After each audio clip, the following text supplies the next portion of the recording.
کہ رزق پاک نہیں ہوگا تو باطن روشن نہیں ہوگا. یہ بنیادی بات ہے.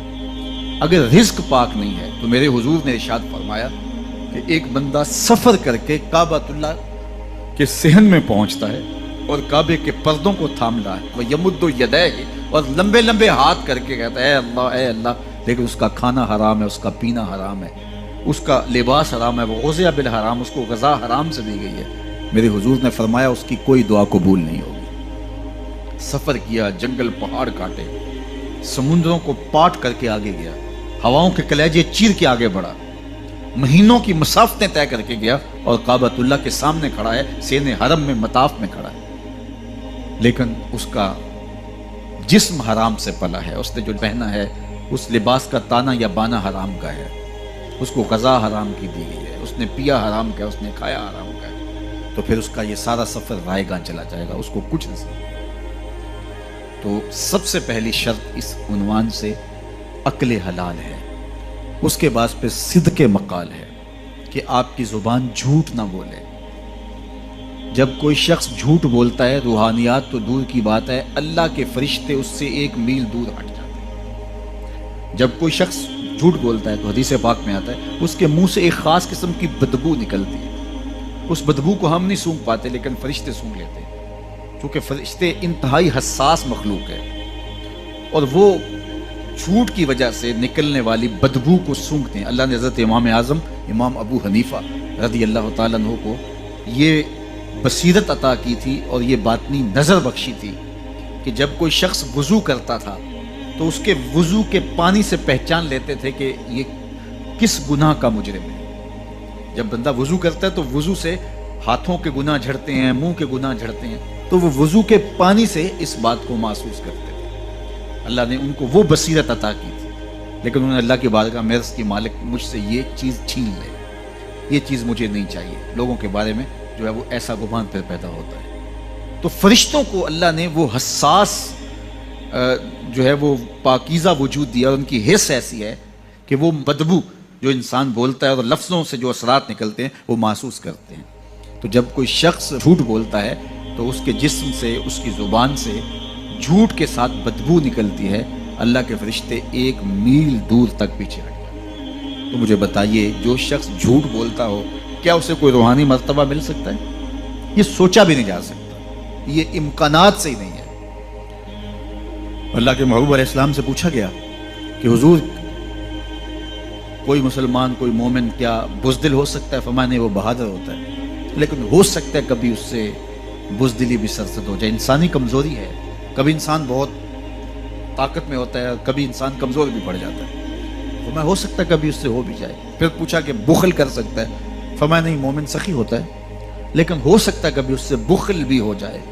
کبھی کبھی دولت اسے اچھی بھی لگنے لگ جاتی ہے, جس طرح فرمایا گیا کہ اولاد مبخلتن مجبنتن, یہ جو اولاد ہوتی ہے یہ بندے کو بخیل بھی بنا دیتی ہے اور بزدل بھی بنا دیتی ہے. جب اولاد نہیں ہوتی تو بندہ سخی بھی ہوتا ہے اور بندہ جو ہے وہ مشکل حالات میں بھی کود جاتا ہے, لیکن جب اولاد ہوتی ہے تو پھر مشکل حالات میں کودنے سے پہلے سوچتا ہے میرے بچے ہیں یتیم ہو جائیں گے, اس کو یہ خیال آتا ہے. پہلے ایسے مال لٹاتا ہے, لیکن اولاد ہو جائے تو پھر وہ اولاد کا سوچتا ہے کہ ان کے لیے کچھ میں جمع کر لوں. تو اولاد فرمایا میرے حضور نے کہ مبخلہ و مجبنہ, یہ بخیل بھی کر دیتی ہے اور یہ کمزور اور بزدل بھی بنا دیتی ہے. تو مومن ہوتا بہادر ہے, لیکن ہو سکتا ہے کبھی اس سے بزدلی بھی ہو جائے. مومن سخی ہوتا ہے, لیکن کبھی ہو سکتا ہے اس سے بخل بھی ہو جائے. لیکن تیسرا سوال حضور سے پوچھا گیا کہ مومن جھوٹا ہو سکتا ہے؟ تو اس پہ 2 ٹوکا, نہیں جھوٹا نہیں ہو سکتا. یہ نہیں ہو سکتا کہ مومن ہو اور جھوٹا ہو, وہ سچ بولنے والا ہو.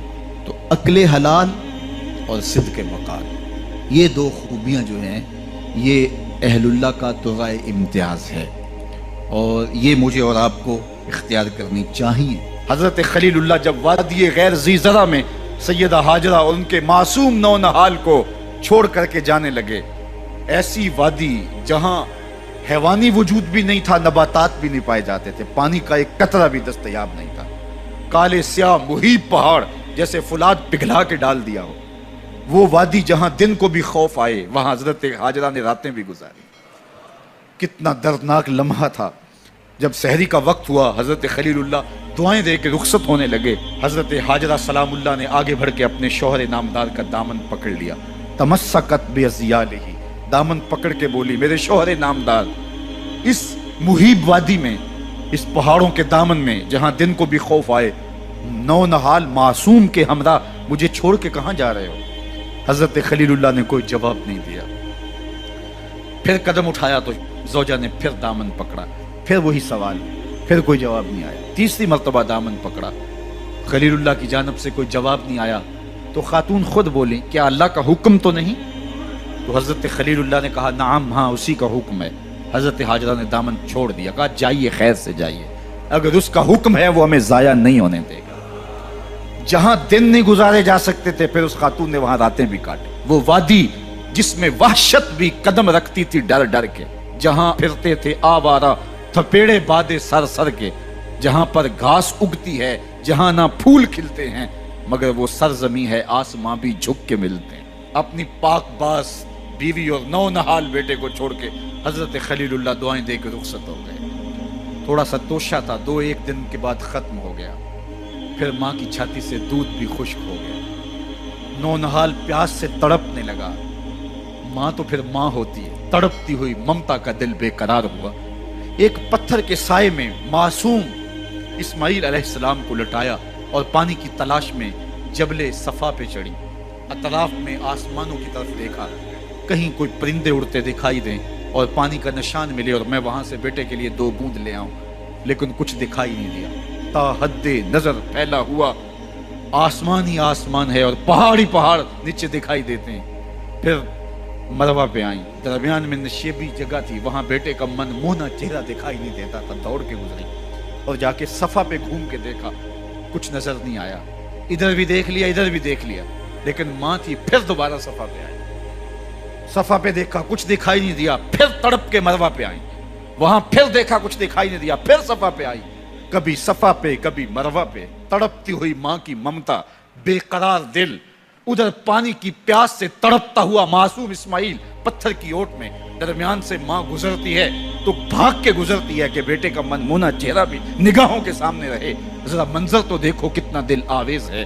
اللہ اکبر، سینوں میں پتے پانی ہو جائیں، پتھر بھی ہو تو پگھل جائے اس زہرہ گداز داستان سے، لیکن اللہ پر توکل اور ماں کی بے قراریاں، کبھی صفا پہ کبھی مروہ پہ، زبان پہ شکایت نہیں ہے۔ پھر جب مروہ پہ پہنچتی ہیں، 7 چکر مکمل ہو گئے تو ادھر کیا دیکھا کہ معصوم اسماعیل ایڑیاں رگڑ رہا ہے۔ ماں کا دل ڈولنے لگا کہ بیٹا آخری لمحوں میں دوڑی کہ بیٹے کو جا کے اپنی چھاتی سے چمٹاؤں، ہو سکتا ہے 2 قطرے دودھ کے اس کی زندگی کی آس بندھا دیں۔ تو ماں دوڑتی ہوئی آئی، لیکن جب قریب آئی تو منظر بدلا ہوا تھا۔ معصوم کی ایڑیوں کے رگڑنے سے تازہ چشمہ پھوٹ رہا ہے، پانی ہے کہ بے قابو ہونا چاہ رہا ہے۔ آگے بڑھی، جلدی جلدی مٹی کی منڈھیری کرتے ہوئے کہا زم زم رک جا رک جا۔ اللہ اکبر۔ حاجرہ سلام اللہ علیہا نے حضرت اسماعیل کی محبت اور اپنے رب پر توکل کی انوکھی اور البیلی داستان رقم کی۔ کہا حاجرہ تو نے بھی حد کر دی، لیکن قیامت تک تیری راہوں کو بھی جلوہ گاہ بنا دیں گے۔ یہاں نبی بھی دوڑیں گے، ولی بھی دوڑیں گے، غوث بھی دوڑیں گے، قطب اور ابدال بھی دوڑیں گے، شہنشاہ بھی دوڑیں گے، کج کلا بھی دوڑیں گے۔ یہ دوڑنا ہم عبادت بنا دیں گے، حتیٰ کہ امام الانبیاء بھی ان راہوں کی ضائع کرتے رہے۔ جہاں حضرت حاجرہ دوڑی اور ان کے مبارک قدم وہاں لگے اور لگ کے ہٹ گئے، عارضی نسبت ہے، مستقل نسبت نہیں ہے۔ جہاں ان کے قدم لگ کے ہٹ گئے وہ جگہ تو جلوہ گاہ بن گئی، اور جہاں حضور خود جلوہ فرما ہیں وہ گنبد خضرا جلوہ گاہ کیوں نہیں ہو سکتا ہے؟ اب یہ پانی جہاں حضرت اسماعیل کے قدم لگے، یہ پانی دنیا کا عظیم ترین پانی ہے، اور پھر اس کا پروٹوکول یہ ہے اس کو کھڑے ہو کے پیا جاتا ہے۔ یار یہاں بھی روک کے ایک بات کہہ دوں، حضرت اسماعیل کے قدموں کو چھونے والے پانی کا پروٹوکول ہے کہ اس کے لیے کھڑے ہو جائیں، اور حضرت اسماعیل مسجد اقصیٰ میں جس کے پیچھے کھڑے ہو کے نماز پڑھتے ہیں اس امام کے لیے کھڑے ہو کے مصطفیٰ جان رحمت پہ لاکھوں سلام پڑھ لیں، تو اس میں شرک کہاں سے آ جائے گا؟